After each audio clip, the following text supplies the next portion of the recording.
How do tension cards work in Tribe 9? Tension cards are passive abilities that affect either your whole party, your player character, or an enemy. They activate based on the tension meter during combat. This meter raises based on how well you're performing in the battle. So as you deal damage and dodge attacks, this meter will naturally fill up. The tension meter has 3 levels, and tension cards will activate based on the level you're at. Most tension cards, right when they activate, will actually decrease a small amount of tension from the meter. This is represented by the kind of grayed out blue that you see. This means that your card activated, but it depleted some of your tension as an activation cost.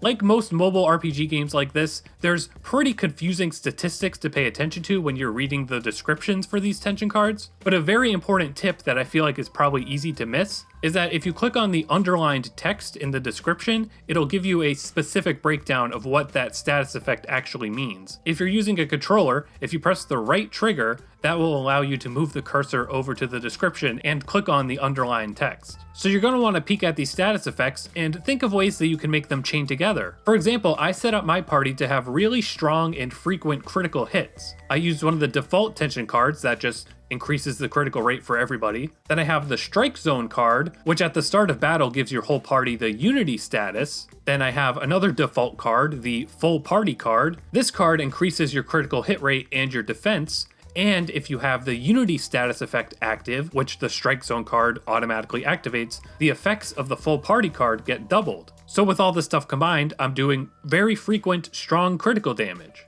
Another interesting tip that's probably easily overlooked, when you're looking at tension cards, if you go to more details or press the select button on a controller, it'll give you a pretty lengthy little story summary of what the card represents. This is a really nice attention to detail and extra world building, but I'm fairly certain most people aren't really even going to read any of this, but still, it's really cool to have this much additional lore. When you're in this section, you can also use that little enlarge icon in the corner or press the select button again to view the full high-resolution art of the card. When you get duplicate tension cards, you can either merge tension cards together to increase the strength of that card. This is a pretty typical thing in gacha games. Or you can choose to convert the card into materials, and then in the shop area, there's a material-specific store where you can exchange those materials for other important items, like entities for the gacha. There seems to be a default system in place that locks the tension cards so you can't accidentally delete them. I don't really know what it uses to judge whether or not something gets locked, but you can unlock it by looking on the card menu and clicking the very small lock icon that's in the details panel right underneath the title of the card. It took me a while to even notice that that was there, and when you're using a controller, it's pretty finicky to get the cursor over there.